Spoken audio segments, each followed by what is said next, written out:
It's no secret that LGBT folks have had a profound influence on arts and culture, but they've also had a tremendous effect on scientific discovery, even though they've often had to hide who they were. Today, we're joined by science journalist Vincent Gabrielle to explore the lives of extraordinary LGBT scientists who changed the world. Listen as we take a look at why so many places are named after explorer Alexander Von Humboldt. George Washington Carver's flower power. How Leonardo da Vinci almost went to jail for sodomy. Why anthropologist Margaret Mead's work still enrages conservatives. Astronaut Sally Ride's coming out from the grave. How neuroscientist Ben Barnes came out as trans in response to sexism in academia. And what the film Imitation Game got wrong about mathematician Alan Turing. I'm Fausto Fernos. I'm Mark Fillion. And this is Feast of Fun. Not Shaven gives me more time for misbehaving. Get this sexy t-shirt and all our fabulous designs at feastoffun.com/store.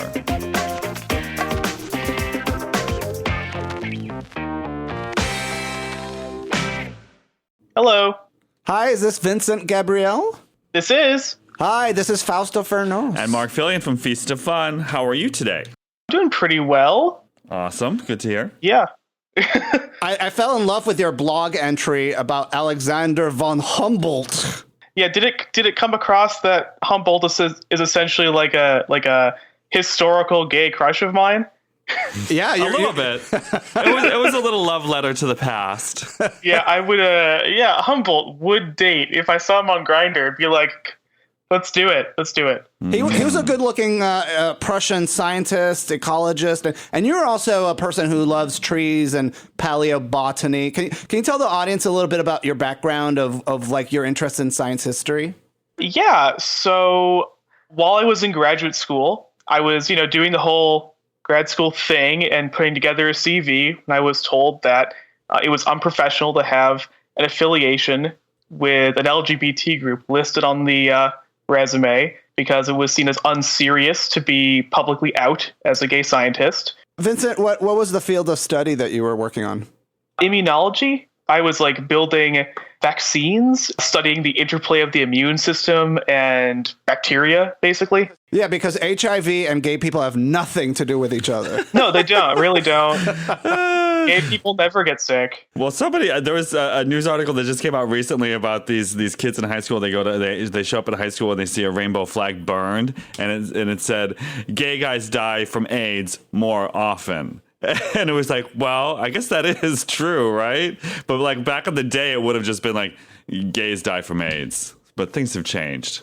Yeah, things have changed so much that the hate groups have revised their language to be a little more correct, right? Of random people who also get HIV. And so what was the group you belonged to that they said it's not serious enough for what you're doing? Well, I'm a writer and editor for Queerica.com. It's an LGBT feminist and skeptical group blog, and we talk about the intersection of science, pop culture, LGBT issues, and all of that stuff. I was like putting that there as like hey, I do a public facing science communication thing, and Now you wrote this extraordinary article about Alexander von Humboldt. He's the founding father of ecology. Can you talk a little bit about that? Yeah, Alexander von Humboldt is mostly known as a place name in the United States. Like if you drive around California or the Midwest or really anywhere that's not extensively already place named, like the Northeast, you'll just find Humboldt stuff everywhere. We have a Humboldt Park here in Chicago. It's the traditional Puerto Rican neighborhood. Which is funny because that was actually named by German immigrants to the area after Humboldt, after years after he died. Yeah. I have an entire paragraph that's like 500 words long of things that are named after Humboldt. It's hard to find something that hasn't been named after Humboldt. He has 2 asteroids. Hotels, a mountain, a plane on the moon. The guy was very, very famous for it during his lifetime. And he was famous because they call him like the father of what, like ecology, or is that what it is? Yeah. So Humboldt is one of the founding fathers of ecology. He spent 5 years exploring South America at the behest of the then Spanish king, Charles IV of Spain. Mm-hmm. This is like at the height of the Spanish Renaissance. So the Spaniards were really late to the boat because they were kind of conservative about Renaissance things. When they bit down on it, they're like, oh, here's this famous Prussian geologist and mine inspector. Maybe he'll find us more gold deposits. And Humboldt was like, no, I'm taking my friend Aimé Bonpland, who's a French botanist, and I'm going to travel for 5 years through New Spain. What was his relationship with Aimé, the French doctor? Unfortunately, those two aren't actually that kind of relationship. They weren't involved with each other. At least all the evidence points to them not being involved with each other. They were very close friends and colleagues.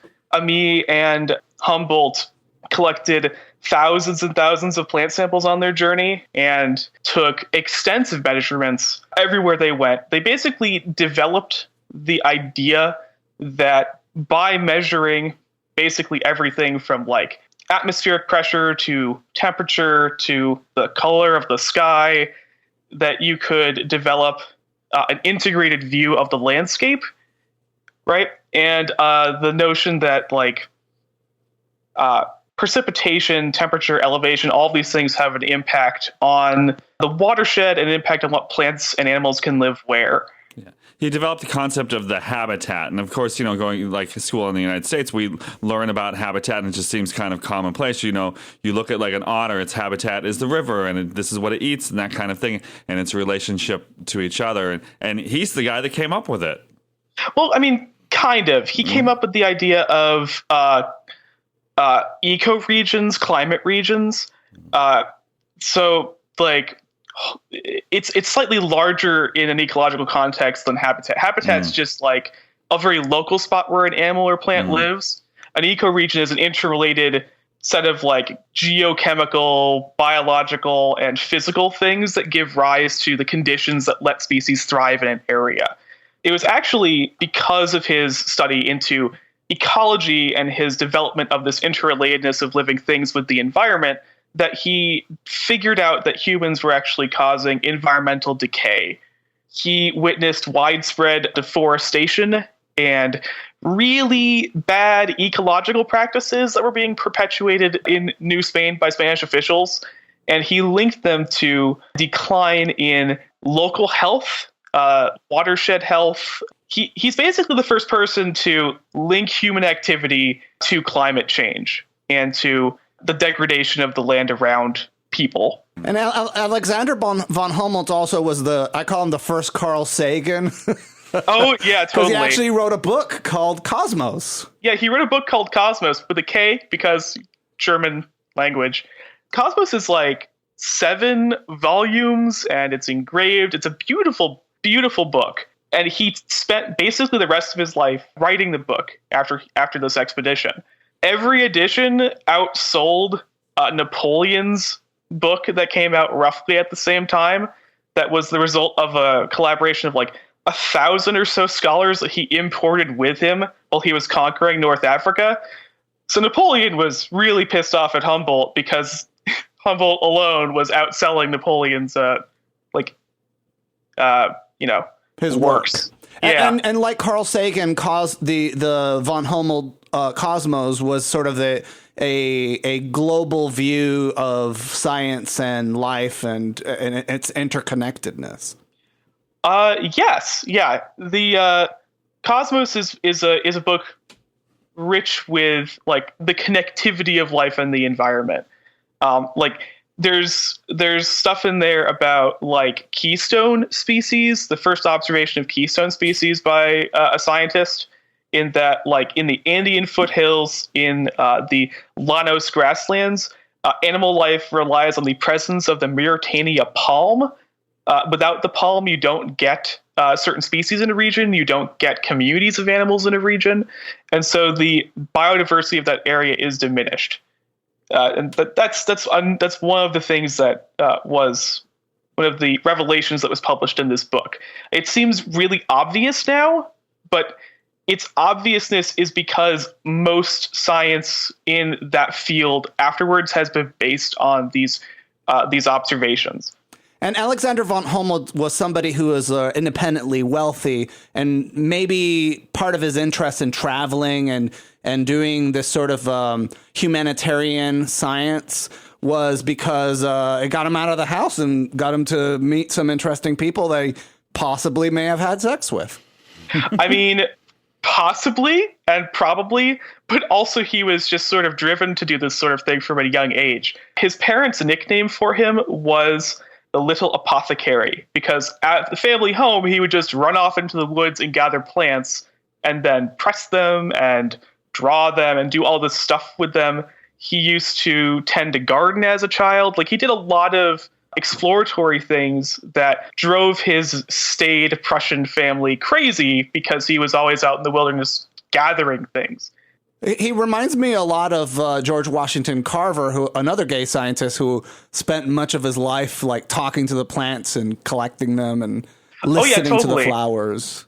That is a through line for both of these two, in that, like, from a young age they're just sort of driven to do this. It's only like Humboldt's family and, like, most specifically his mother, who drive him to do the mine inspector route in Prussia because it was a good middle class job. And she's like, my God, Humboldt, stop gathering plants and go to school. So get a job. Stop traveling Europe with random botanists and go become a miner. Well, he fell in love with a lot of the people that he worked with. Francisco José de Caldas. He wrote all these love letters to him, and he was like, "Hey, buddy, I was just trying to be friendly. Don't give me a reach around." And there's actually evidence that he had a romantically inclined traveling companion while he was in New Spain, because he was dealing with among not just Bompa land, but he was dealing with local people. Are you talking about Johann Serifert?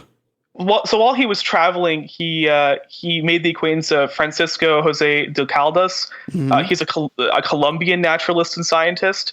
But Francisco was far more religious than Humboldt, and did not approve of his random dalliances with local people.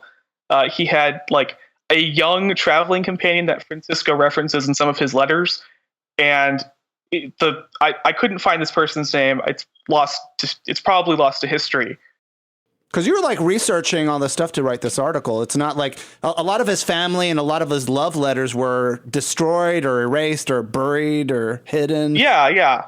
And he, Mm-hmm. I mean, some of these things do remain. There is some amorous correspondence with childhood friends, in, essentially high school. And there's some correspondence with later companions. Certain authors have characterized these as Prussian romanticism, because there's Prussia had a very homoerotic boarding school and male schooling culture at the time. But I mean, on top of that, you have Humboldt, who never marries, who's scaring away religious companions with his associations with young men, and who eventually embarks on a long-term relationship with his valet. And that's Johann. Yes. Okay. Yeah, that's much later. That's actually in 1827. And back in the day, they used to be able to, you'd hire somebody. You'd say you'd hire your lover as your valet, because that's an easy way to explain why you're living with this man. So if Mark and I were in the 1800s, I would have said Mark is my valet, or I was Mark's valet, and we're exploring the universe. Yeah, that'd be a very good way to hide your intense passions for each other. Mm. He's just dressing me in my bedroom. He's just he's not undressing me. And so it's interesting because recently in the musical Hamilton by Lin-Manuel Miranda, there's been some controversy in the sense that the legacy of these men or women who had same-sex affections in the past they're very debated. George Washington Carver's sexual identity is debated, hotly debated. Alexander Hamilton, was he in love with Lawrence, or were they just close friends? And certainly with Humboldt, that phenomena still occurs, right? In trying to write about LGBT science and history, it's a very challenging thing because you're sort of having to read between the lines in these love letters, and that's really the only kind of documentation you have because they didn't really identify as gay at that time anyways.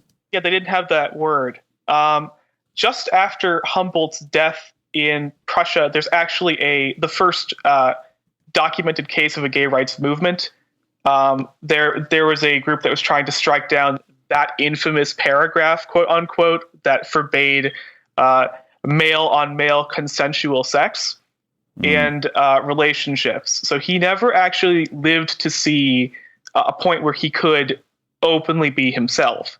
And that movement was squashed by the Nazis in 1934, following the rise of the Third Reich. So it's not as if they managed to survive that history.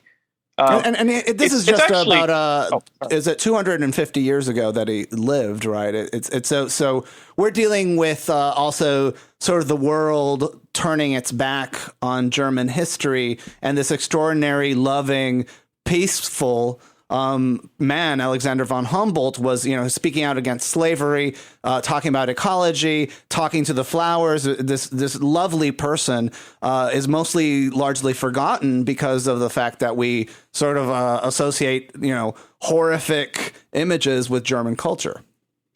Yes, that's definitely part of it. Germans in America following World War II forcibly assimilated themselves. They stopped speaking the language. German cultural associations declined. And so we're left with place names that they've named, and we're left with family names, and we're left with Humboldt decorating places in America. And most people just don't know why. Well, it's because he traveled around. So let's move on to talking about George Washington Carver, who to me is such a colorful, both literally and figuratively person. I don't want to describe him as colorful. Like colorful. Yeah, that's really well because, and this is, I explained this to a lot of people, is that his work in biochemistry and sort of laid the foundation for pigments. He would develop different kinds of paints and go to people's barns and say, "Hey, can I paint your barn to see how well this paint resists the weather?" And as a pioneer in biochemistry, we sort of have all these colors today, literally a rainbow, because of the work of men like George Washington Carver. Yes. So you lure people in with the terrible joke, and then you hook them. You hook them with the historical facts. Hook them on science. Yes, get them. I got you with science. Well, I mean, he was an extraordinary life. He was born a slave. He was kidnapped around. He for some point in time he lived with a pagan mystic, and that's where he picked up his love for nature. I didn't hear anything about a pagan mystic when I was researching him. But I do know when he was an infant, George and his mother were kidnapped by bandits, taken to Arkansas, and he was ransomed for a horse, which was valued at $300. But he would never heard from his mother again. He was returned to the plantation that he was born, the plantation of Moses and Susan Carver in Missouri, where he grew up. He was actually fascinated with nature as a child. Susan Carver, the wife of the man who owned the plantation, talked about him having a peculiar gift for nurturing plants, and he became sort of famous in that area, Diamond, Missouri, as a plant doctor because he had this knack for dealing with plants and diagnosing plants and helping plants grow, which is, immensely important in an agricultural region. Mm. Well, it is because he was raised by the slave owners of his mother. Is that correct? Yes. And then as a teenager, because they were sort of like wanted to get him out of, they didn't see him as a son. He went to live with other people, and that's where he picked up his love for nature.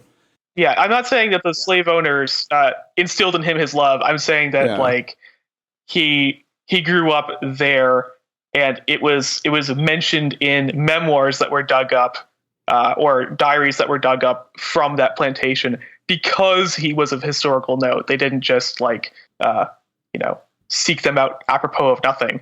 Now, Mark and I are very, very fascinated by this newsreel where he's accepting an award.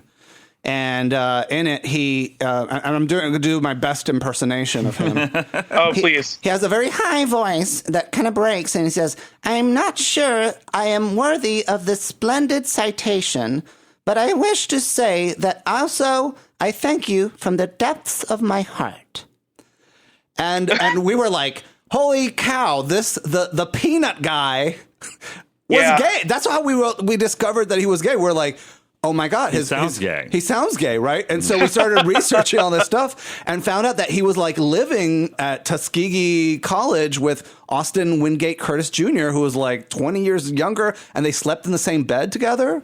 Mm-hmm, mm-hmm. Yeah, that's something that happened. He actually left. He left that particular person his royalties for his books that he had sold, which were immensely valuable. He also didn't have anybody else to leave anything to. It was because of the inheritance and it being so contentious that his boyfriend was released from the school, was removed from the school, because the school also wanted to receive that inheritance, but they didn't approve the relationship. But here's a man though too that throughout his lifetime, he never patented anything. He gave away all of his information. He was offered very lucrative jobs, but he wanted to stay at the school because he thought what I do benefits everyone. He wrote cookbooks. He was how to make a sweet potato pie recipe came from him. Yeah, all of his work was very public facing. Well, most of his work was very public facing, and most of his work was deliberately left open for people to use. The only thing I could find of his that was more hard science and something that average farmers and sharecroppers wouldn't necessarily understand was his extensive cataloging of fungal pathogens, fungus-based diseases of crops. He cataloged 1,000 of them. And he was thought of as one of the premier mycologists of his era. Yeah, I'm just tripping over my tongue because I'm not used to this whole talking on record. It's I think this is great that being able to chat about this with you because in researching stuff for this show. George Washington Carver, because he's such an important figure in both biochemistry and in Black History Month. Yes. There's a lot of controversy to this day of whether he was gay or not, whether he was castrated. It's unlikely he was castrated. A lot of people saying that the reason that he had a gay sissy voice, first the excuse they came up with is he was castrated. Then they said it was the whooping cough that he had as a kid. And then other people started pointing out is he had secondary male traits like facial hair.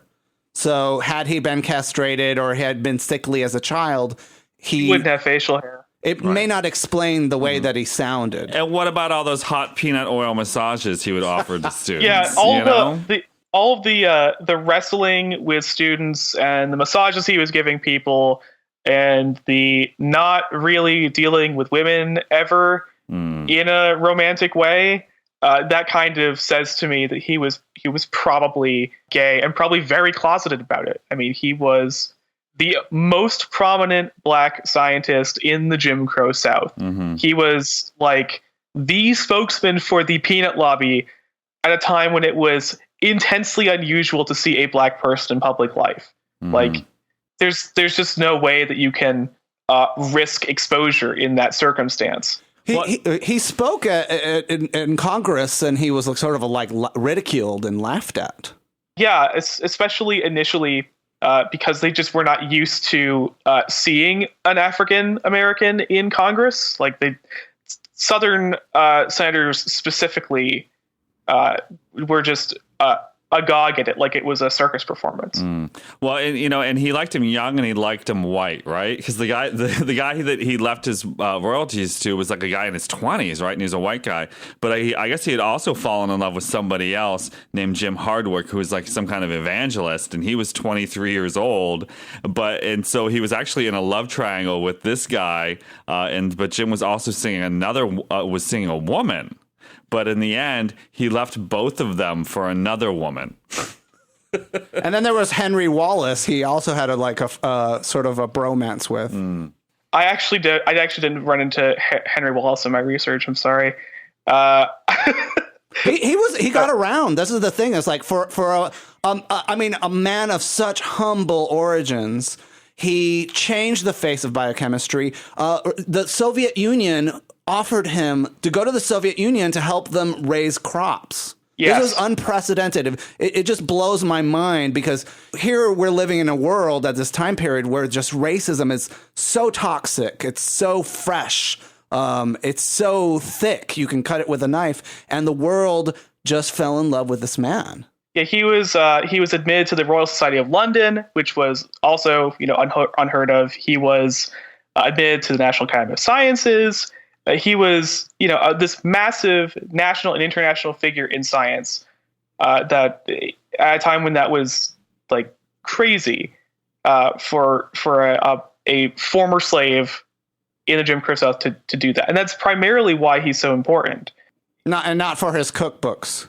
Not for his cookbooks, no. Which I actually wanted. I looked at the cookbooks hoping I would get some good recipes out of it, but they're very how to make pancakes, or it's very things that we take for granted today. I guess at the time period was vital information that people just didn't know what to do. Well, people were very isolated, and so if you didn't read, if you didn't write, how are you going to get information? It's only going to be pretty much through word of mouth. Yeah, and there's also, sometimes there's just deliberate keeping of people in ignorance. Most of his work was done to benefit sharecroppers, people who were former slaves who were trapped in a horrifying tenement farming situation of perpetual debt. And his recommendations for crop rotation, they had never been taught crop rotation. They were forced to cash farm for their livelihoods, both the detriment of their health and the detriment of the soil. And so that's why you plant peanuts. That's why you plant alternative crops. You need to put nitrogen back in the soil. You need to have places where you're not cultivating pests for cotton and other cash crops. Right? Boll weevil was a huge problem at that time, and he, helped develop and breed a boll weevil resistant crop. There's a number of logistical and biological issues that come with being a farmer. And if you are kept in perpetual ignorance because you're in a basically new slavery situation. Now, those are my favorite quotes of George Washington Carver when he was asked, why do he always carried a flower in a suit jacket in the buttonhole? Oh my gosh. And he said that it's the flowers that revealed the secrets of the universe to him. He said, you know what? That sounds like a very George Washington Carver thing to say. He says, how do I talk to a little flower? Through it, I talk to the infinite. And what is the infinite? It is the silent, small force. It isn't the outer physical contact. No, it is not that. The infinite is not confined in the visible world. It is not in the earthquake, the wind, nor the fire. It is that still small voice that calls up the fairies. Aww. He was so colorful. He was a painter. He was a musician. He was a cook. He was a he was a Leonardo da Vinci. He was basically Leonardo da Vinci in 1912. Who was also Leonardo da Vinci. Oh, sorry, in 1941. Yeah, Leonardo da Vinci was also gay. Yeah, sorry. What's the knowledge that we have about Leonardo da Vinci? Besides the Da Vinci Code, he went to jail for sodomy, right? On Leonardo da Vinci, as for his relationships, he was once publicly accused of sodomy and nearly tried for it in the 1400s in Florence, at a time when sodomy was a hangable death penalty offense. he was never actually brought to trial because of a legal problem in Florence where you needed to sign the affidavit claiming that someone was committing sodomy, and they just never signed it. So after that herring brush with the law, it appears that Leonardo went kind of quiet as to his relationships, but he probably practiced, undercover in the semi-permissive culture of Florence. Florence was known as a very gay place in the Renaissance, to the point where Germans called gay people Florenzi, basically you're from Florence, therefore you are gay. So it was like the San Francisco of its time. Yeah, it was the San Francisco of its time, but if the church caught you, you would be killed. Like 3,000 people were executed in Florence for the crime of sodomy. Wow. It's not. It was as tolerant as the Renaissance in Europe got. So Leonardo da Vinci kept himself fairly private for good reason, but sometimes you see it in his artwork, like in St. John the Baptist. St. John looks kind of erotically depicted. And there's a few other examples in his art where like the men are just kind of more in focus than others, but it's one of those things where you have to really like pair into like the male gaze in art, and that's kind of a squishy piece of evidence. And so besides, I mean, everybody knows about Da Vinci's Last Supper and the Mona Lisa, and but he also was an investigator of an extreme range of topics of botany, aerodynamics. He created a lot of prototypes that later led to the airplane. It's really hard to summarize Da Vinci's life. The guy was a crazy polymath. He basically dipped his hands into everything. But wasn't Alexander von Humboldt and also George Washington Carver men of many skills? And part of it, I think, when we think about our sexual orientation, living in a world where we're sort of at odds with it, the fact that they use their unique perspective in the world to get out there to escape the limitations that they were facing. I think their sexual identity or experience or desire was very much tied to this idea of becoming the masters of many different types of disciplines. You could definitely make that argument. Like today, like the people that we run into doing this podcast that are sort of like that is a lot of transgender women who are literally like good at 600 different types of diverse skills. And in academia and in science today, you're really sort of taught to specialize and not really encourage. In fact, you're penalized for diversifying like that. Well, I mean, that's also just a function of the nature of research. Like when you're asking really, really specific questions with your experiments, because that's what an experiment is. It's a way of addressing a question that you have for reality. It tends to breed tons of specialization because the parameters of your question get more and more specific, right? So like when say, if I were doing an experiment in immunology, I'd be like, okay, what proteins are interacting with stimulator of interferon genes protein at like the moment of activation? And it's like, okay, we all ask ourselves that question all the time. We do. I mean, every day I walk down the street and I talk to this guy in the corner, and he's just like, what's Sting doing? And I'm like, he's a musician, but he's also a protein. And then I skip away. So what about the women? Certainly, I love that Sally Ride, the famous astronaut, much like Nell Carter, was in a long-term relationship with a woman and was only sort of outed after her death.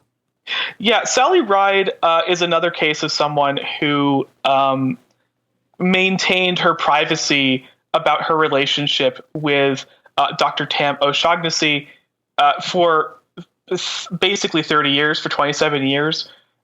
She only basically gave permission to publicly talk about Dr. O'Shaughnessy as her partner well into her battle with cancer at a birthday party. Mm-hmm. So she was very private about it. That's partially due to her being kind of a private person, but that's also partially because NASA's culture at the time was kind of a bro culture. In interviews, Sally Ride talks about getting like really weird questions from engineers about like makeup and like period products, women's hygiene products that she'd need to take with her. And like, well, there was an argument of why women shouldn't go into space is because their menstrual periods would go crazy or something, right? There was a little bit of that. Yeah, there was. Oh God. Mm-hmm. Yeah, so it's like, so she was dealing with like breaking a barrier for women. Mm-hmm. So like outing herself in a intensely masculine, intensely heteronormative, formerly military test pilot culture was just something that wasn't quite in the cards for her. Well, especially given her upbringing as like, fairly quiet and not, outgoing in that way. Well, and her relationship with Dr. O'Shaughnessy too, it was they were partners, but also they were also partners in like an education program. I think that they ran together, teaching science to young girls especially. And I think they actually founded a company called Sally Ride Science. Mm-hmm. That sounds like a porno. Well, I mean, it's really not very pornographic. Like it's a children's science education company. It doesn't really. I think that's part of the reason also too why they remained in the closet as well is because they were dealing with kids and they knew that they would probably come up against some very conservative people, and for them that would become an issue for them when really all they want to do is educate these young people about science and astronomy. Yeah, and astronomy.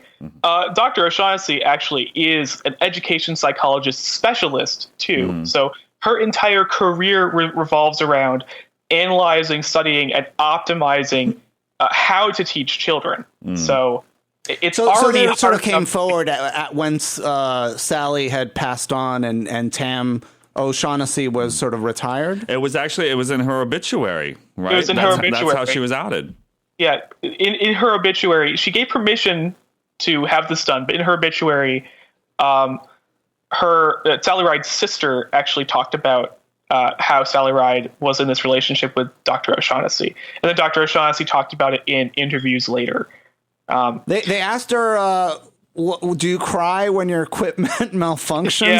Yeah, what did she say to ridiculous. That? She was just like, no. Like she was very like direct to the point. Well, like, I'll tell you what, a lot of people were crying when the Challenger disaster exploded, and she was the person responsible for discovering why it exploded in the first place, right? Yes. Sally, Dr. Ride, actually was able to suss out that the O-ring caused the failure. She had a good enough relationship with all the engineers involved that she could like get all of the test specs, and she went through all the test specs and very quietly revealed it to the rest of the panel. She never took credit for it. It was only revealed posthumously in the oral history of the Challenger disaster when people involved in the investigation were interviewed. She passed it up the chain, didn't take credit, and they tried to correct the problem later, but it didn't actually work for the Columbia because that was a different mechanical failure. Mm-hmm.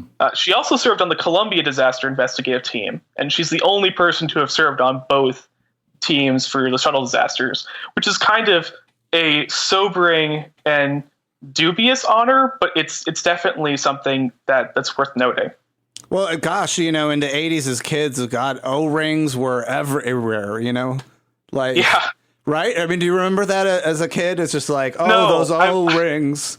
I'm going to reveal my age. I was born in 89. Oh. So all of my memories of 1980 don't exist. Like kids, freaking out or getting spooked out and scared about the events of September 11th. For me, it was the Challenger disaster, the explosion that was like, we went home early from school that day. Yeah, I was let out of homeschool early from 9/11, so it's Columbia was a little different, though, too. And from what I understand, when Columbia went out into space, they knew that piece was missing. Like, 'cause I guess they lost a piece from the front, and they knew that upon entry, it would Fall apart. that it would blow up. And they didn't say anything to them and allowed them to just kind of continue their mission without, because they knew they were going to die. So they're like, well, why even bother telling them? Yeah, that's kind of a sad and screwed up thing to find out. Couldn't you go to the Russian space station or something like that? Yeah, look at what in that movie Gravity. Shit, The Martian, whatever, like all that. We're gonna science the shit out of this. Yeah, except we're not in a movie, so it's really difficult to fix things. What was it? The star of the movie Gravity? I'm blanking on her name now. Sandra Bullock, I think. Yeah. If Sandra Bullock was on that flight, they would have all gone home in one piece. I mean, couldn't they've gotten inside some Russian space capsule that was floating around somewhere? I mean, in order to do that, you have to know there's a problem with your ship to begin with. Yeah, but it's so weird that they just felt like they were expendable and they just wanted to see if it blew up or not. Well, I think they knew it would blow up, and they were just like, we don't want to tell them because it'll ruin all the science that's going on. But I don't want to science the shit out of it. Day. They got to I wonder if it was a question of like negligence and like underestimating the risk of failure in the event of that becoming a problem, right? Like I have a feeling that the people of NASA don't intentionally send people to die on spaceships. I feel like that reentry crash, that burn up in the atmosphere was something that they thought the shuttle could handle, and they didn't realize how bad it would eventually get. Let's move on. Give NASA some credit here, because I would rather like assume that they're competent and not evil. It is NASA, and listen, Stranger Things, there's science behind that. Have you heard Stranger Things is like some like a cult Department of like Energy experiment. Like if the Department of Energy comes out and it's like, yeah, we've been using psychic children for nukes, I mean, like I could buy that maybe. Well, there was a conspiracy story about that led to the writers to create the series Stranger Things. Dear. Let's move on and talk about Margaret Mead, the cultural anthropologist who was very controversial for her work. She was very controversial, but mostly after she passed. But she did do so much and was so publicly outspoken that she definitely caused controversies while she was alive. What was she most famous for? What kind of idea that was hard for people to accept? So Margaret Mead's most well-known contribution to anthropology was her PhD dissertation work, Coming of Age in Samoa and the Social Organization of the Manua, published in 1928 and 1930, respectively. The widespread popular assumption at that time was that race was responsible for culture. And Margaret Mead's work was one of the largest and most potent challenges to that assumption, arguing that social cultural context, i.e. nature, nurture, not nature, had more of an impact than biology. Basically, she conducted a 9-month-long cross-sectional survey of the lives of 63 Samoan girls from the Manua people. I don't know if I'm pronouncing that correctly. I'm probably butchering it. So if you get angry Samoans calling you later, I'm sorry. Just direct them to my email. Yes, please leave a voicemail. Yeah, please leave a voicemail to tell us how bad at pronouncing things I am. So she was sort of a voice against eugenicists, to the idea at the time that, because you had a big nose or you came from a different race, that somehow you would be predisposed to a life of crime, for example. Well, I mean, it wasn't so much the eugenics movement because, the eugenicists sort of in like 4 or 5 years would be thoroughly discredited by their association with Nazi Germany. 1934 is when they came to power in Germany. And then so you'll have eventually that reckoning happen. Right. Mm-hmm. But there's still a very strong racial assumption for culture. Right. Like people like it's so bad that people like literally categorize people's like civilization status by their race. Mead didn't buy this idea, and neither did her PhD dissertation advisor, who is one of the founders of American Anthropology, who I've lost in my notes, which is frustrating. But Mead, her study was actually about whether or not adolescence was painful in every culture, because she experienced a very painful adolescence and a painful, transition to adulthood. And she found that Samoan children actually experienced a comparably very smooth transition to adulthood. And that was groundbreaking for a number of reasons. One was just the immense field work that she was doing, right? That was something that anthropologists didn't usually do. Like, they would usually take records from like missionaries and use those notes to create their studies of other peoples. And she also used this cross-cultural comparison to highlight issues within Western society.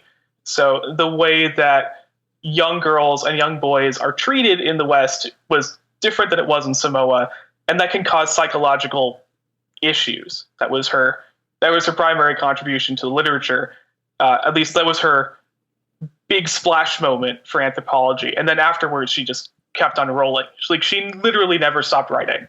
And so what you're saying is that her anthropological work was based on direct evidence as opposed to other work of the time that was based on missionary diaries.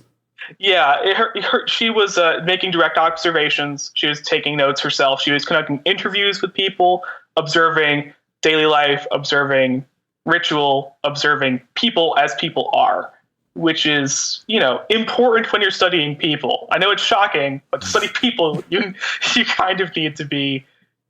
Well, was Margaret Mead influential to primatologists like Jane Goodall, who sort of famously lived amongst the apes for some time, and sort of this idea that if you really need to learn about something, you have to be there and not go through a secondary information. I'm not sure if she was directly influenced by Margaret Mead. I feel like Jane Goodall and the other Diane Fossey.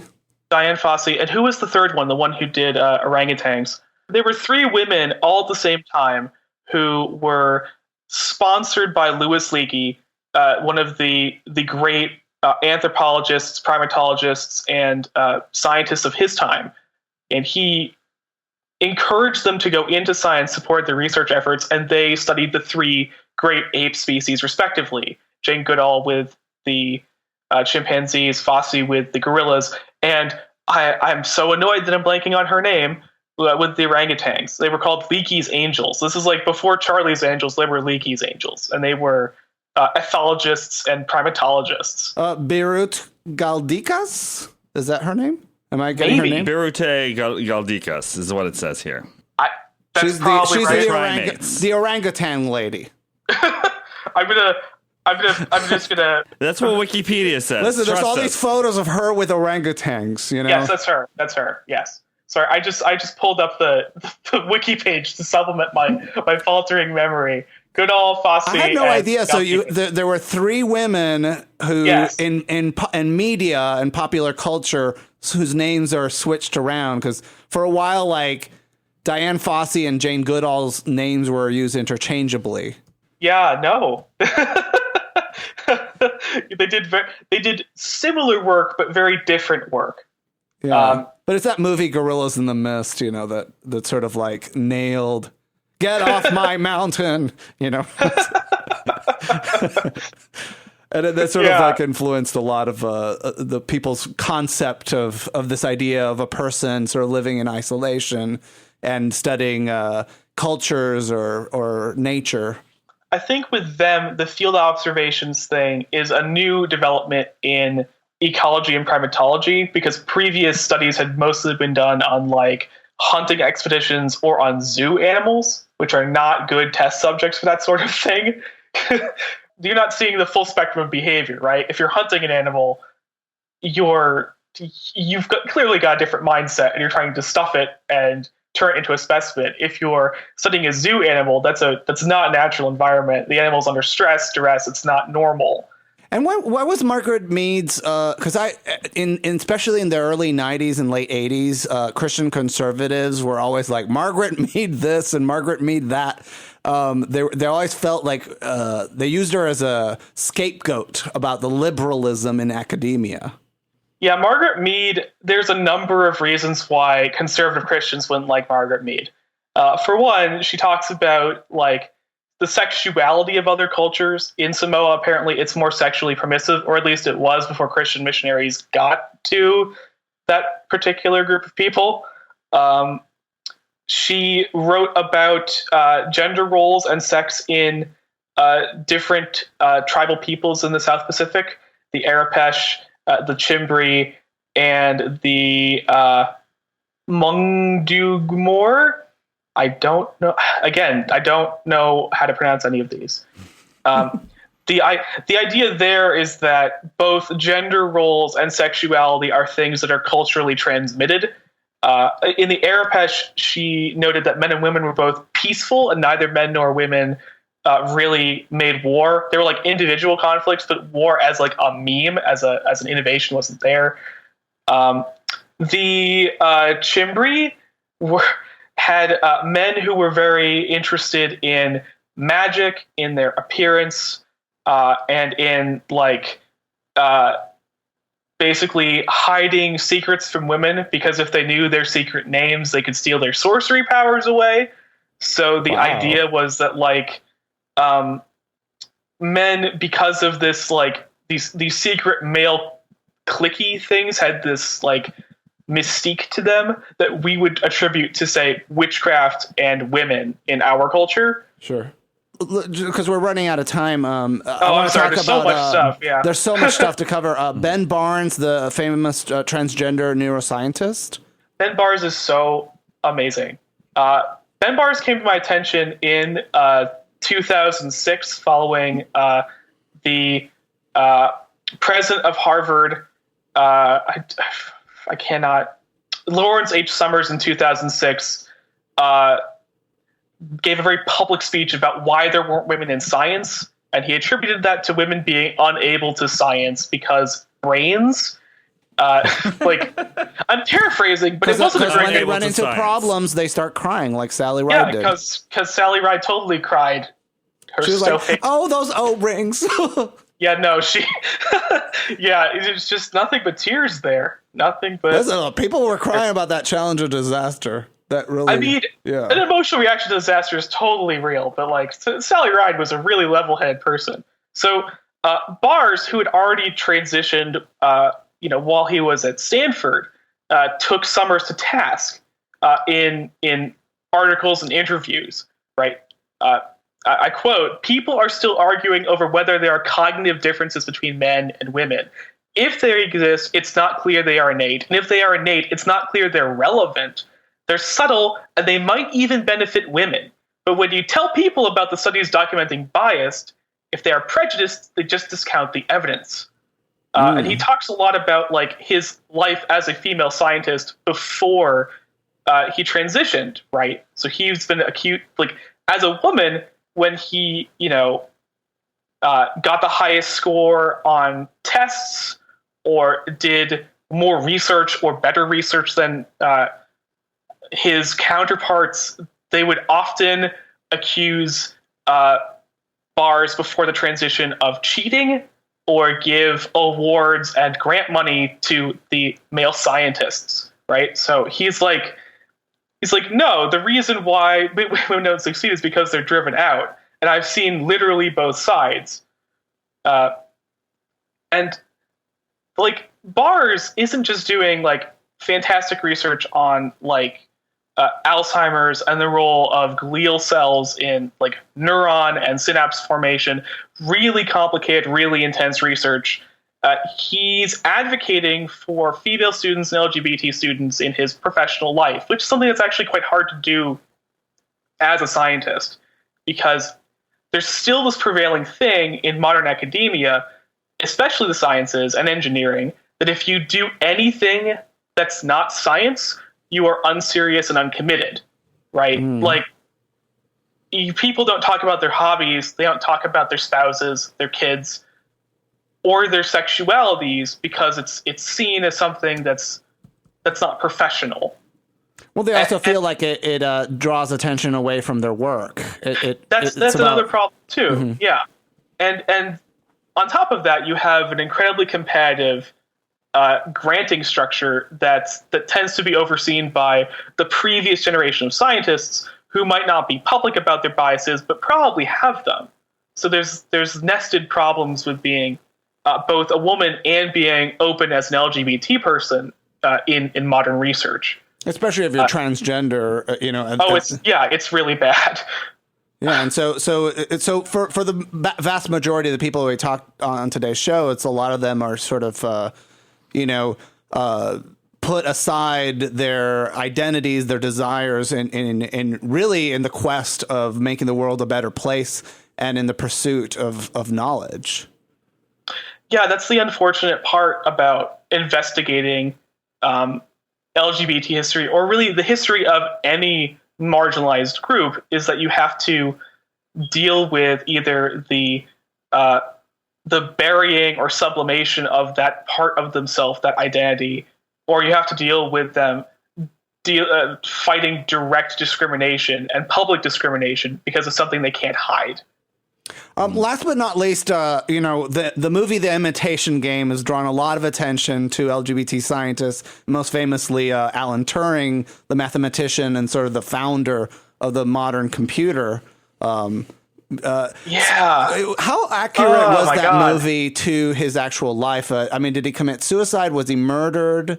Well, do we know, really? Oh, Lord. So Turing in The Imitation Game is like gay in like name only, in that like it's never mentioned the reason why Turing was put on trial. It's never mentioned that like he had an ongoing relationship while he was at Bletchley Park, and that's the reason he was eventually brought up on sodomy charges, right? And it's never mentioned that he was sentenced to chemical castration. So like. And at the time period, chemical castration meant suppressing your testosterone, or what was it exactly? Oh God, I don't know how they chemically castrated people. I just know that they gave you a cocktail of drugs to like supposedly remove your potency and suppress your sex drive. And I guess, the TV commercials alone today, they're like, male rejuvenation formulas, all this stuff. Oh, my God. Yeah. It's all basically now everybody understands. A lot of people realize now today, and I guess it's a consensus that if you stop somebody's hormones, regardless of their gender identity, that you're really messing with their mental well-being. Yeah. And that it couldn't have done any favors to Turing's mental or physical health. Mm-hmm. So in this Imitation Game movie, it's really doing a disservice to Turing as a gay man, which is like okay only if you're focusing on Turing as a code breaker. But all the Oscar buzz around the movie centered around him being gay. The Human Rights Coalition got involved. The Weinstein Company played up the gay thing. And advocated for the posthumous pardoning of the 49,000 people prosecuted and convicted under the gross indecency law that Turing was prosecuted under. And like, that's just really disingenuous. If you're going to make a movie about a gay man, and you're going to make a movie about his life, and you're going to Oscar bait it with like the horrendous prejudice he faced and the persecution he received for what he was, then you need to include that shit in the movie.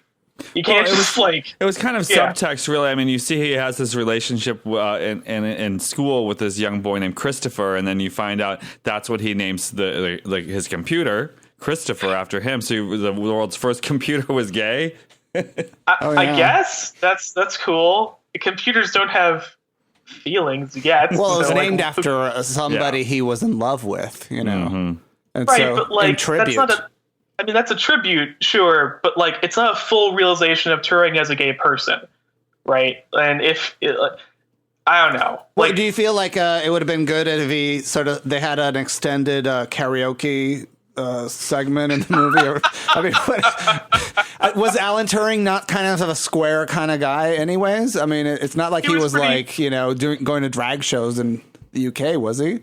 I mean, he was pretty square because of the requirements that he was under, because he was part of the British intelligence apparatus. Yeah. Like, you needed to be very careful about your personal life so that like counter spies wouldn't find out crap about you and then use that to blackmail you into revealing secrets. It was a practice called honeypotting, right? So it's something that was done a lot in like West versus Soviet spycraft, but it wasn't like something that was still done. That's still being done to this day on multiple levels. It's like putting up things that for people to inadvertently trip over in order to get a lawsuit or to lose their jobs, and it's right. But like I still would have liked to have seen like the character of Arnold Murray, his actual lover at the time, shown in the movie. Right, because like otherwise, it's just Alan Turing wistfully looking back on like a childhood crush he had. That's kind of a it's a constant in the way LGBT characters and people are depicted in films as sort of like pining over lost love as opposed to sort of developing their interpersonal relationships mostly. It's like more famously the movie Carol. Which is not about Horatio Sands' Saturday Night Live character, but I want a Dunkin' Donuts coffee cola. No, but the movie Carol is sort of exemplifies that. It's about a woman who never really fully gets to get the relationship that she's seeking, right? And I think that with Alan Turing and if you made a movie, I mean, Vincent, you have a book here.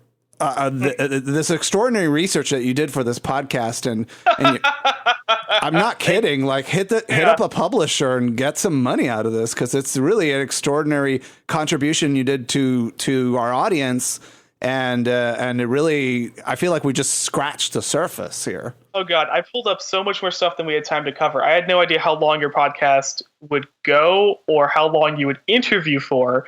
I figured that like there would be like an over interview and we'd edit stuff out as we went. I don't know. It's more fun if it's a little more organic, don't you think? Oh yeah, totally. And because I don't want to interrupt the chemistry. Yeah, we've really established. Thank you for the puns. Yes, of course. You're welcome. So, in terms of LGBT people in the fields of science today, with so much visibility and awareness, certainly we know personally, and a lot of people in the scientific fields that are very open about their experiences and see it as an asset and no longer as a liability. Is that the case everywhere, or are there some fields that are more restrictive than others? So, in terms of like most accepting to least accepting, biology tends to be a more accepting field of LGBT people and women than other fields, because biology is really close to gender parity. It's like 53% women, 47% men at this point. But like when you get to say engineering, physics, and math, it gets way, way worse. So my bisexual sister, Talia Furnos, she's a big deal in the world of math. That's really good. I outed her. I don't know if she's. Oh no! No, I'm just kidding. She's well. She doesn't care. She's like. Edit it out. Yeah. I don't know who the editor is, but edit it out. No outing people on the podcast. Well, she's my sister, and she's very public about her sexual and experience. But and I asked her about this. I was like, "What is it like in the field?" And she said, in some ways, is actually a lot of people are coming forward. Because schools are seeking diversity, and places that are hiring, they want intentionally to have people from a vast variety of perspectives and cultures and experiences, because ultimately that makes their field of study much richer. Which is totally true. It's just a matter of making sure all of the fields catch up to that, right? Because it's still kind of a fraught issue.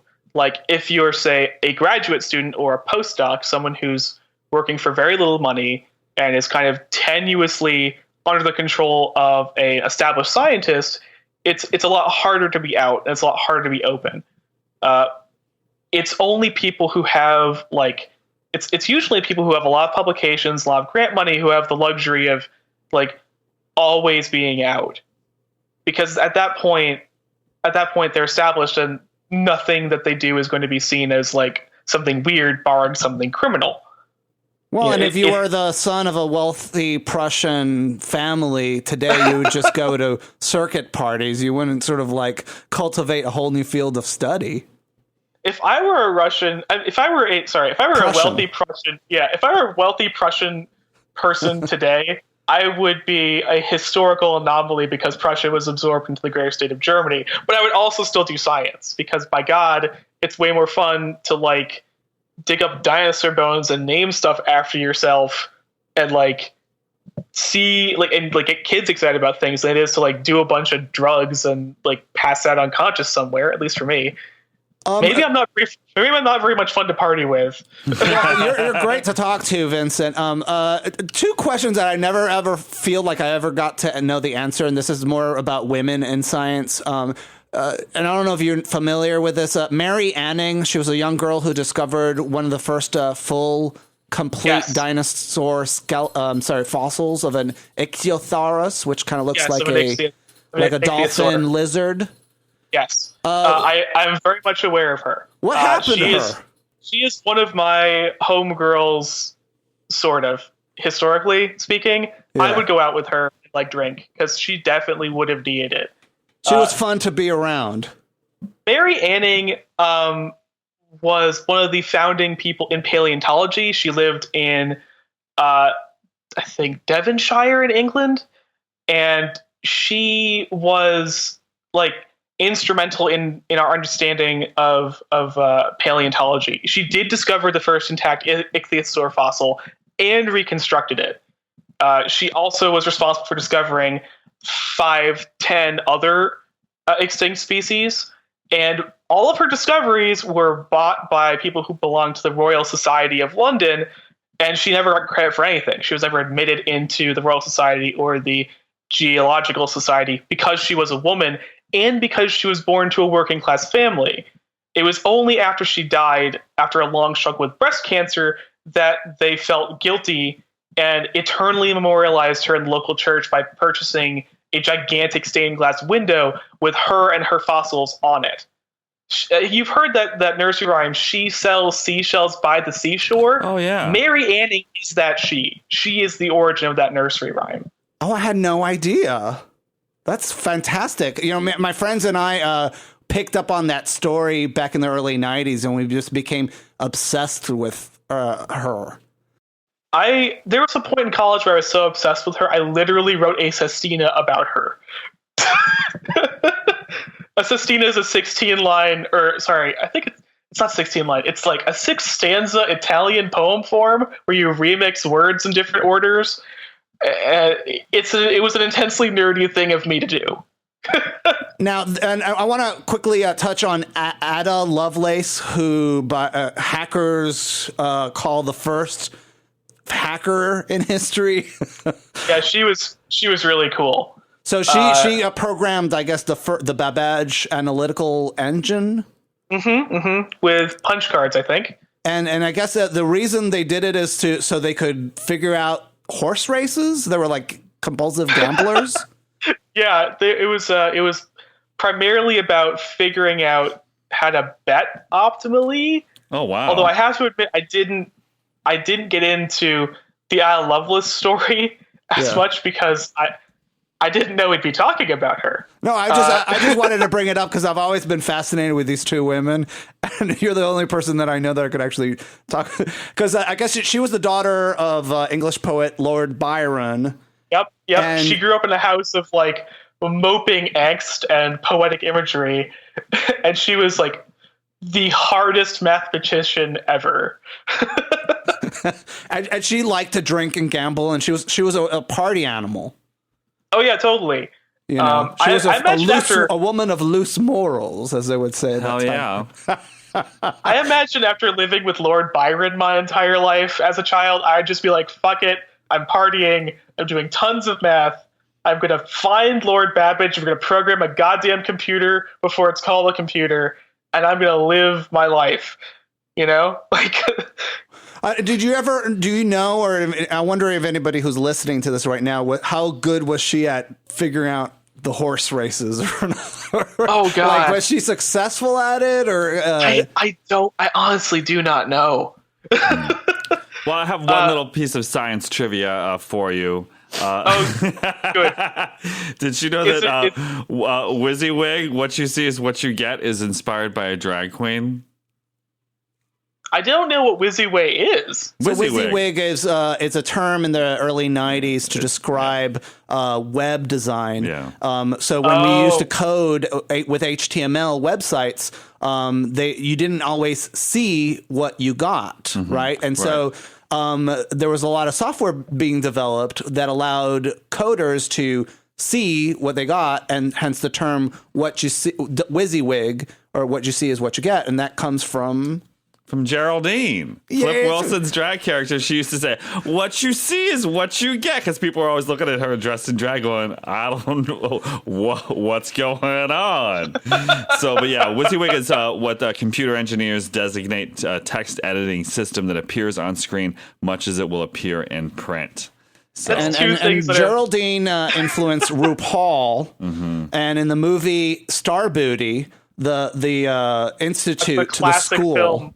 One of the greatest films of all time, Star Booty, takes place at the Tuskegee Technical Institute of George Washington Carver. Wow. That's a weird connection we've got here. I know, right? Oh, yeah, we're always full of weird connections here. I'm sorry I hadn't heard of WYSIWYG, because that's way before my time. Well, you know, WYSIWYG it's one of those things that I want to say, if you do kind of web design, even up in, you don't hear it so much. I'd probably say around 2005 or 6 is probably when it kind of dropped out of the vernacular. But like well into the century, people would talk about it, right? Yeah, I mean, there's still a term that's being tossed around in coding and design, but it's not as sort of people now expect to be able to control the way web pages look. But at the time period, you had multiple computer platforms and different fonts installed, and not everybody had Times or Arial or Helvetica on their computer. It's before Squarespace, before the dawn of Squarespace, and a vast sea of teeming millions. Before the dawn of MySpace, even. I remember when MySpace started, and it was like considered to be the end-all be-all for music promotion. You know what? It's just before space. It's before any space has existed. We should call this Feast Space. Feast of Fun Space. So, Vincent, tell me, you just recently left writing for ourcityforest.org that hosted the blog entry about Alexander Von Humboldt. Where's your life and your career as a science historian and a lover of trees going? Well, I finished that off because it was an AmeriCorps thing. Have you heard of AmeriCorps? Yes. Awesome. That most people tell me no, and they give me a blank stare, and then Bill they stare Clinton through me. Started it in Bill 1992. Clinton he totally did. It's Domestic Peace Corps. So, I mean, that term's over. And now what I'm doing is I'm applying to science journalism schools. So I'm like looking at like, say, MIT science writing, and I'm looking at a bunch of other places to try to make this into a thing that I do because I really enjoy doing it. Well, yeah. I feel like you have a book here, and certainly, we scratch the surface with this extraordinary podcast. There's a lot of great information. I know it sounds like a cliche, but if you want to learn more about LGBT scientists, check out your local library. The more you know. Vincent, it's a pleasure talking to you. Where can people sort of contact you who want to collaborate with you or pick your brain more on the extraordinary world of LGBT science? You can find me on queereka.com, or you can find me at Vincent D. Gabrielle on Twitter. Wonderful. So we'll put up links to that. And thank you so much for taking the time to talking to us. I really, really got a lot of joy out about this extraordinary show. I've been wanting to do this for so long. You know, I've been wanting to do this for so long too. It drove me crazy how like awkward it was trying to schedule this. It's like, oh no, it's never going to happen, and it's really nice to have it happen. Oh, it's my pleasure, Vincent. Sometimes these podcasts are months in the making. Yeah, we've been working on this for about 3 months now, right? Yeah, we've been doing this since like mid-August-ish. Yeah. And I actually was working on a show about George Washington Carver, and then I just stumbled upon your blog entry. And I'm like, this guy... Von Humboldt. Mark, do you know about Von Humboldt? I was so excited about that. It's just a great... And people, if you can read the article of why is everything named Von Humboldt is really extraordinary. Thank you so much. That means a lot to hear you say that. I'll tell you a funny story about Humboldt Park here in Chicago. We went to get our transmission fixed on the south side of Chicago because everything on the south side, mechanic-wise, is like cheaper than the north side. So we go there, and the woman running the joints is Puerto Rican woman who lives in Humboldt Park. And she's just like, they have, do you speak Spanish? Not really, no. Not really. Sorry. Okay, so maybe you won't get the joke as much. But they have a beach in this park. They, it's a public little beach. It's a public little beach. So they dug a little lake in there and they made a beach there because it's it's not very close to Lake Michigan. So they wanted to give a little something for people to go.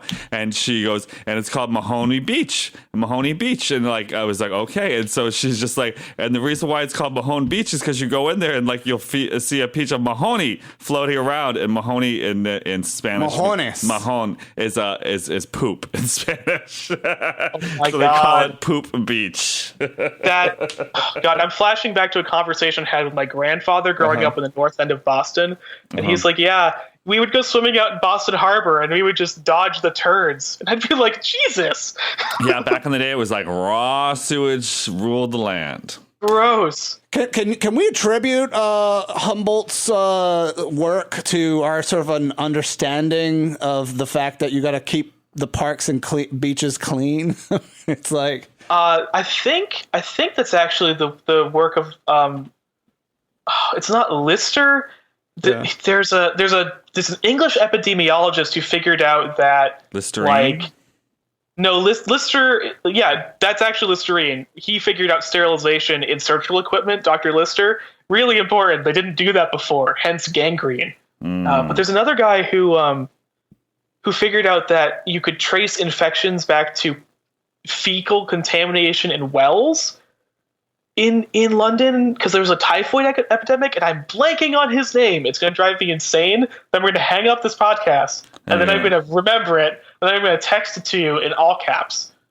Well, the best way to get the audience or the internet is to respond with the information you're seeking is to come up with a completely wrong answer and pass it off as fact. Oh, because they love to tell you you're wrong. To correct you. It was probably Queen Elizabeth. It probably was. She was the Queen scat Elizabeth. queen, they called her.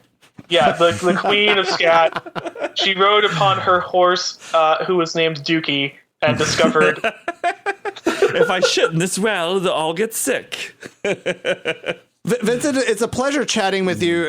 Really, I urge you or anybody who's listening to this to further explore and expand this field of research of sort of telling the story of LGBT people through their contributions in science, because it really is.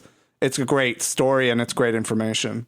Thank you so much. I really enjoyed doing it, and I'll continue to enjoy doing it because I'm not going to stop. I'll just keep compiling these. Thank you so much for talking to us, Vincent. Thank you for having me. Bye-bye. Bye-bye. Take care. Vincent Gabrielle lives in San Jose, California. We're going to put up links on our website, feastoffun.com, to his extraordinary article about Alexander von Humboldt. And you can see pictures of a lot of these extraordinary LGBT scientists on our website, feastoffun.com. And who's your favorite queer scientist? We want to know. You can leave a comment on this blog post entry. What are we titling this? Queer Science? Queer Science. You blinded me with queer science. Yes. We expanded our minds with queer science. I want to remind folks we can't do this podcast without your support. So if you're not a Plus member yet, consider signing up today at feastoffun.com/plus, because your contribution to this show is what makes this show happen. We really, really can't do it without you. We're doing this show ad-free, and it only happens because of your financial support. Consider making a one-time donation at feastoffun.com/donate, or shop in our chic boutique at feastoffun.com/store. What an amazing show. I want to, at the end of it, just start at the beginning and listen to it all over again. What a great show. This is like a combination of several of my favorite things. LGBT history. Cosmos, Carl Sagan, George Washington Carver. Peanuts, peanut butter. All of it. Let's read one more time George Washington Carver's extraordinary quote, because I want to leave you guys with this. Okay. This is a man who he would wake up at 4 o'clock in the morning every single day and go into the woods and talk with God. There, George Washington Carver said, God gave him his orders for the day. Alone there with the things I love most, I gathered specimens and studied the great lessons nature was so eager to teach us all. When people are still asleep, that's when I hear God best and learn my plan. How do I talk to a little flower? Through it, I talk to the infinite. And what is the infinite? It is the silent small force. It isn't the outer physical contact. No, it isn't that. The infinite is not confined in the visible world. It is not in the earthquake, the wind, or the fire. The infinite is that still small voice that calls up the fairies. Thank you guys so much for listening. I'm Fausto Fernos. I'm Mark Fillion. Bye, everyone. Bye-bye.